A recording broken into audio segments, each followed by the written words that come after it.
Hello and welcome back to episode 16 of Sherlock Holmes Chapter 1. I'm Vic and you're watching yet another Let's Play channel. And it is time for us to go and give... what's his name? The bad news.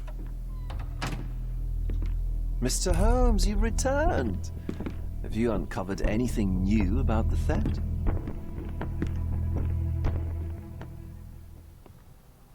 I've brought news, but not all of it will please you. Fill me in, Mr. Holmes. I won't shoot the messenger.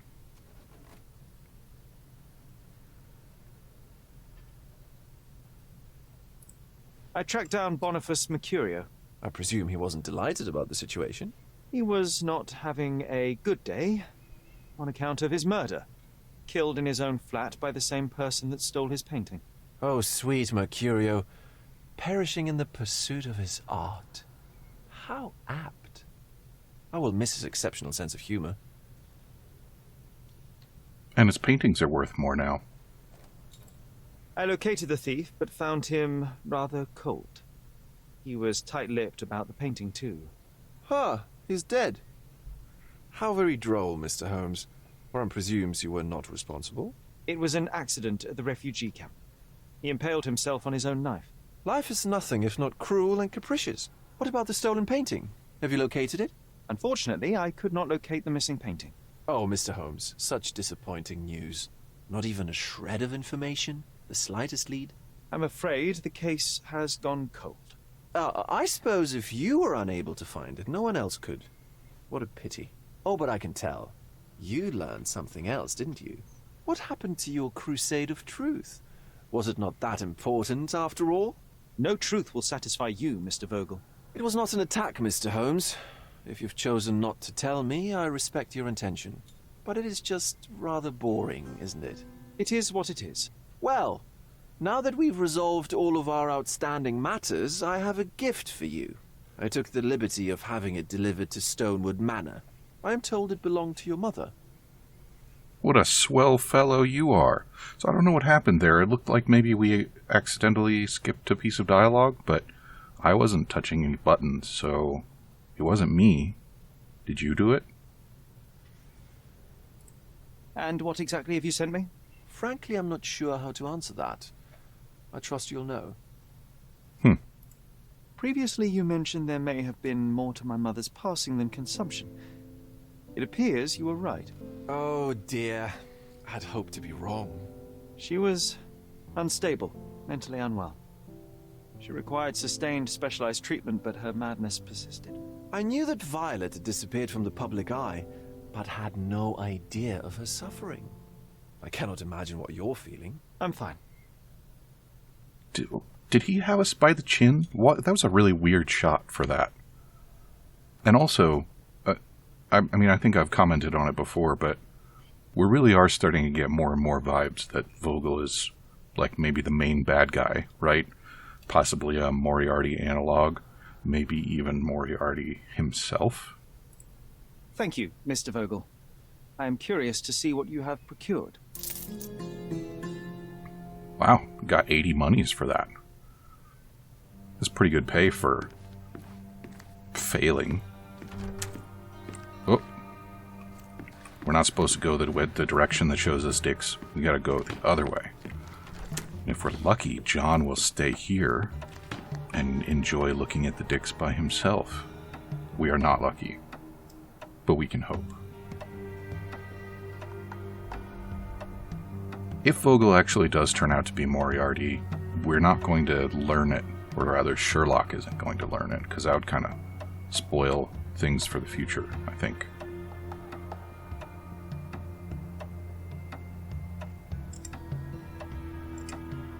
I would like to continue, please. I'm pressing button. Thank you. Yes, hello, map? I can has map? Please, thank you. Oh. And is that the house? That's not the house. Where the deuce is the house? I lost my house. That's super embarrassing. Seriously though, That's not it. Nope. That's a dinosaur bone.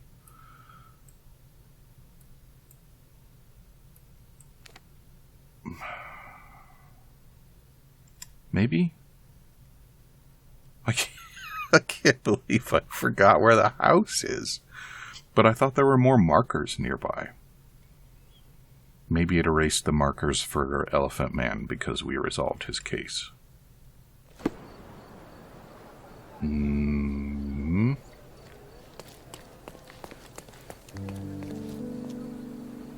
This doesn't feel right, does it?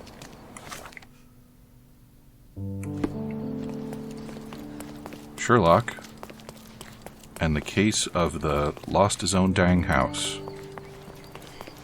That's what we're going to do for episode 16, I think.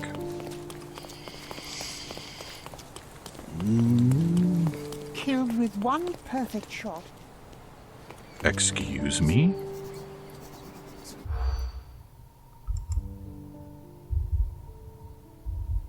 No. No.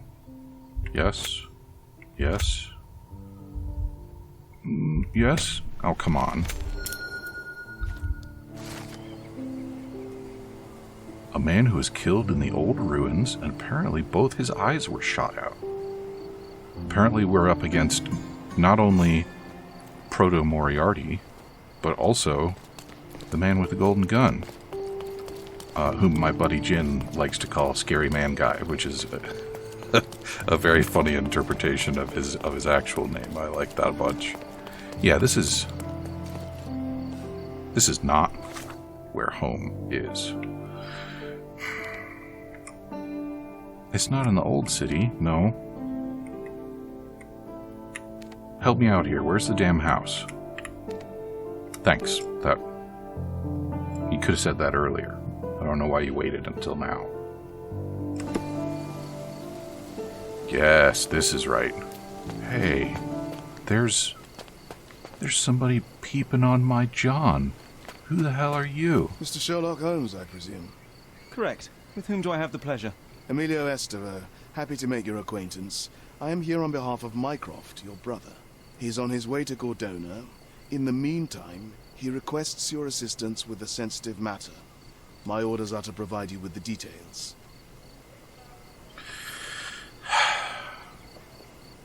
Well, if I said I was busy, I'd be lying, and Sherlock doesn't like to do that, so... You have my attention, Mr. Esteva. Mark Ridley, the son of General Arthur Ridley, is being blackmailed. Suffice to say, the compromising material is of a delicate nature. The matter is of no small importance to the Crown, especially given the status quo on Cordona. Blackmail of a delicate nature. Do we have yet another British official that attempted the struggle snuggle? Let's hope not. What about the status quo? The Ottoman population holds a certain animosity towards the colonial rule. It's been this way since we took over the island. General Ridley made concessions with their leaders, but I'm afraid we are still teetering on the edge of open hostility. And what does my dear brother want? What does Mycroft want me to do? Retrieve the blackmail material? No, sir, nothing of the sort. Mark Ridley is meeting the blackmailer atop the old city bridge tower. You shall observe from a distance, then establish the blackmailer's identity. Do not attempt to arrest him. We'll handle it from there. Saving the best for yourself? Fine. There is a cafe just over the bridge that provides a good vantage point. Please report to me when you are done. I'll be waiting for you here, and remember, discretion is of the essence. Do I not look like the most discreet person you've ever met? With my gunslinger armor and no firearm? I'll take that as a yes. I am, in fact, the most discreet. Oh, Herr Vogel sent us a box with a skeleton, with a mermaid skeleton in it. Mermaids are my favorite. I like them better when they have their skin on. And nothing else. It's a bizarre object, and yet oddly familiar. Oddly familiar? Oh, are we going to have another flashback because of the dead mermaid?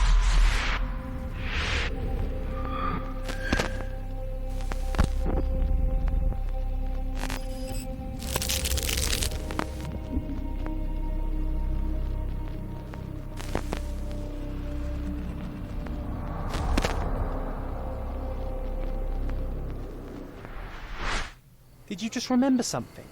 Yes. A room full of curiosities and artifacts. I think I can find it in the manor. Sherlock. So, you continue to pursue the imaginary. I had hoped you might have got all this out of your system by now. Mycroft, what are you doing here? Get out of my house. It's my house, actually. I've come to bring you back. I have no interest in returning, let alone with you. I know you lied about Mother all these years, claiming she was merely ill, but she was unstable. She never had tuberculosis. She was not recuperating, but mentally deteriorating, and you never once thought to tell me. How dare you? I shall not indulge this petulant tantrum. You can just tire yourself out and then slink back to London with your tail between your legs. Just tell me everything. I'm an adult now. Show me the basic courtesy of an explanation. You know I will find out eventually. The goal was stability, and that's what you got. The right thing for everyone was to try and move on from her passing. The consequences of one's actions determines what is right or wrong. Yes, exactly. The ends justify the means. After leaving Cordona, Sherlock, you had a normal childhood. In London, I was able to support you, guide you, shape you into a fine and productive young man. You have so much potential, so much to offer society. But that's not the end. Now I found the truth, and it has shattered everything I knew about her, about you, and about myself. I feel unstable because of you. Your actions were not justified. Lying never is. Oh, grow up, Sherlock. It was a white lie which has as much use in the realm of the interpersonal as the international. It is time you come to accept that some things are bigger than yourself. Oh, you are full of it. You like to pretend you care about the big picture, but it's just an ego trip. You like knowing more than others. You like greasing palms and rubbing shoulders with the rich and powerful. You like having eyes and ears everywhere. The fact it helps the nation is incidental, because all you care about is yourself. It's true. I have agents everywhere, including Cordona. If you weren't so damn stubborn, you'd realize that means I'm only here for you.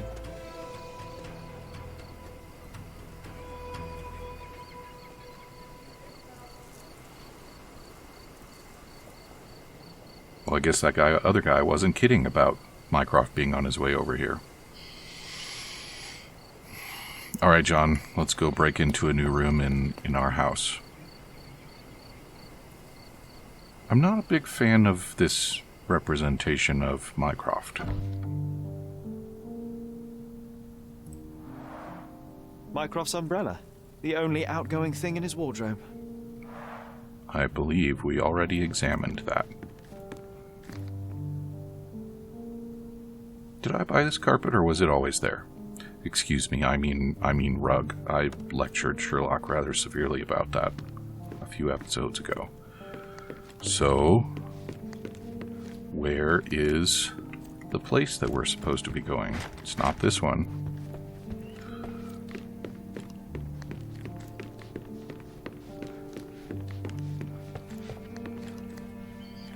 I don't think it's this one. I think this is Sherlock's room. Yeah. And it's not that one, so what the hell? And that's Mom's room. Sherlock, I don't appreciate this. What am I supposed to do about...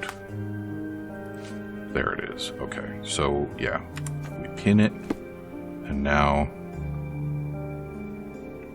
there's a painting on a wall we need to look at, and it might be that one. Maybe? Oh. I remember returning home with a pair of perfect sticks. We wanted to turn them into training swords. Oh, that's right. We stood there, frozen, staring at something huge in the main hall. It's the mermaid. It was a giant aquarium with a living mermaid in it. Impossible, it must have been something else.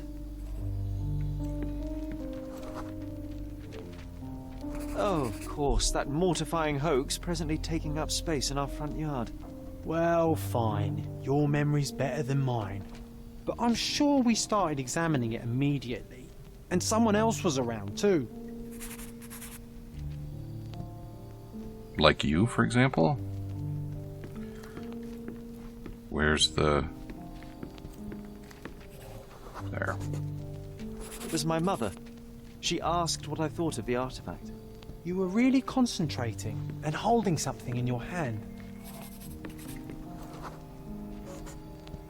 I inspected it with a magnifying glass and was able to confirm it was made of 2 different skeletons. The mermaid was a fake. And so it was time to smash the thing. Your mother took a hammer and... Slow down, John. That's not how it happened. I remember other people joined us.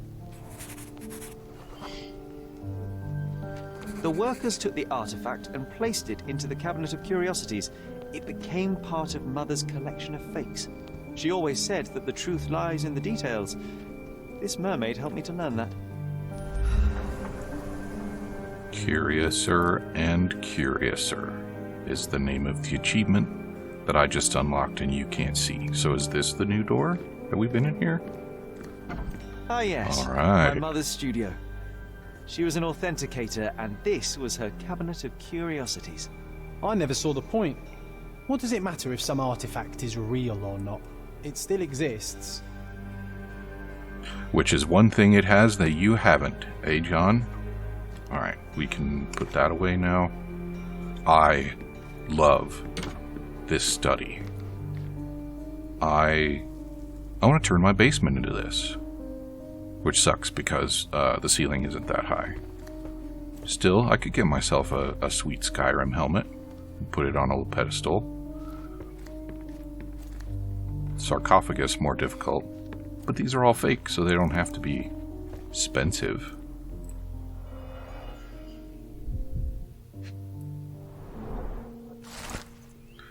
A torn diploma found in the Cabinet of Curiosities. Someone deliberately ripped it into several pieces. Reassembled and translated, the diploma reads, "On behalf of the Board of the University of Geneva, Switzerland, we, rectors of the university, noting that Mr. Otto Richter has undergone the tests required by the laws and regulations, confer on him the degree of Doctor of Medicine, with the rights and prerogatives so attached." Clearly, it was deliberately torn. I wonder why someone would do that. Maybe to make it harder to authenticate? The Tulpa. Studies in Tibetan Mentalism. An impressive number of bookmarks. Someone was rather obsessed with this subject.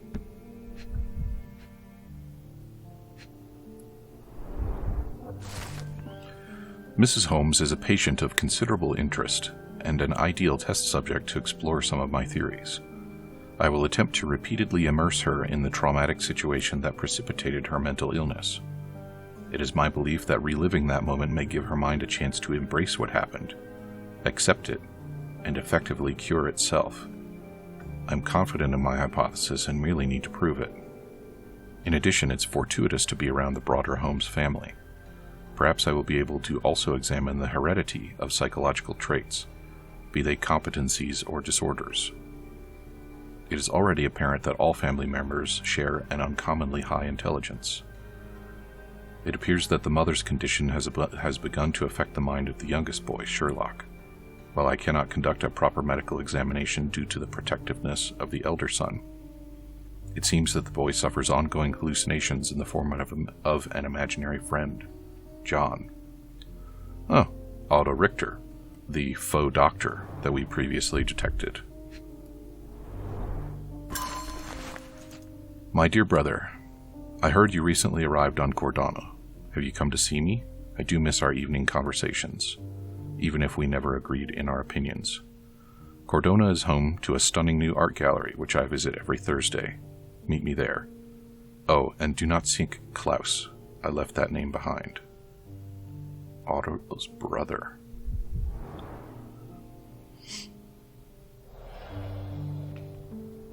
So somebody detected Otto's deception. Most likely it was Mycroft, I guess. Mother said this was among the hunting trophies of a Scottish Viscount. Yeah, the fangs So he are... tried to persuade everyone that his forest was inhabited by these beasts. It would have been thrilling if it were actually true. It's just a deer with fangs. What's the big deal? One of the most ridiculous fakes I ever saw. Its owner insisted it was a polar bear. He thought the white paint on the brown fur wasn't noticeable. Embarrassing. What is that? Is that Mehrunes' razor?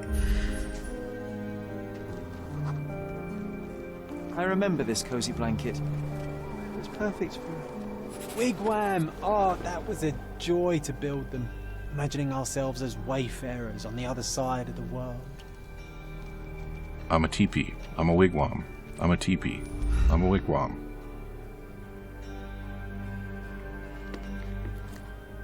Some more shredded paper that we don't want to look at. Oh, I remember these. We used them to spar together until Mycroft found out and forbade us from using real weapons. But they aren't real weapons. They're fakes. Otherwise, they wouldn't be in here.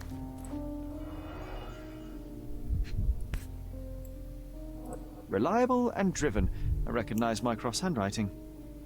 And on the other side... Officer Luciano J. Placido. Didn't I make a Placido Domingo joke earlier? He might still be at the Popo. So many calling cards. Mycroft liked to keep useful people at hand. I mean, who doesn't like to have useful people at hand, Sherlock? Everybody likes to have useful people. Sherlock himself maintains the Baker Street Irregulars, for example. Although not yet, I suppose. Dear Mr. Holmes, please accept my deepest gratitude for your recent help with that personal matter. I shudder to think what may have happened were it not for your keen eye and sharp mind. Rest assured, should our paths cross again, you will be greeted by a grateful friend, Judge McDougal.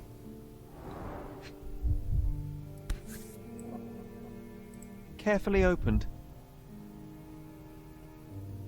Dated 24th of April, 1869. Mr. Mycroft Holmes, the Cordona City Hall writes to inform you that the trial of Dr. Otto Richter in the death of Miss Violet Holmes has been assigned to His Honor Judge McDougal. Your application for a closed hearing has been granted. You are hereby informed that the prosecution has called you as a primary witness in the trial of Dr. Richter. You must present yourself at the Criminal Court of Cordona on the dates listed over leaf. Well, well, well. I do believe our brother railroaded the doctor. What are we missing here, This Keyhole. drawer was always closed. Only Mycroft knew how to open it. I remember we tried to break it open and spy on him, but alas, had no success. Maybe today's the day. Oh, Sherry. Yeah, we should lockpick it. What am I supposed to pin here,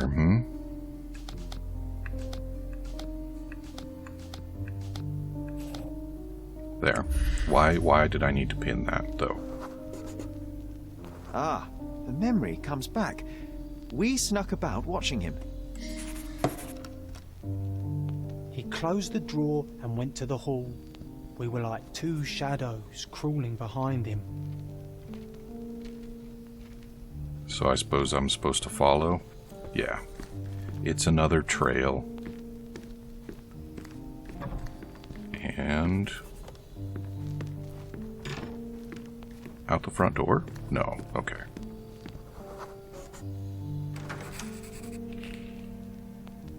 He opened the door to the postman, and they exchanged documents. If it was a real postman, of course. Well, they exchanged documents regardless of whether the postman was real. And up the stairs. It's so cool how we can only follow these trails at a snail's pace. Examine the bubble, Sherlock. The painting on the wall was slightly at tilt. He stopped and straightened it.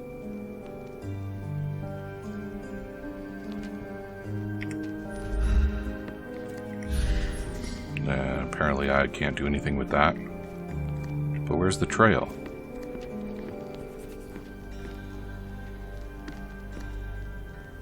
The painting's not there.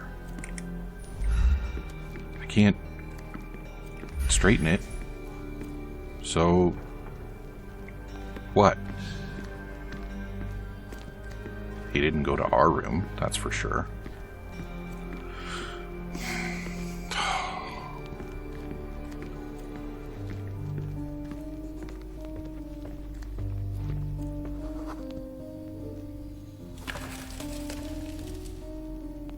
Then he threw some logs into the fire and sat in his armchair to read. It's as boring now as it was then. I'm sorry, Sherry, but I think that's it. Wait, John, we never use the fireplace in the mornings. What if...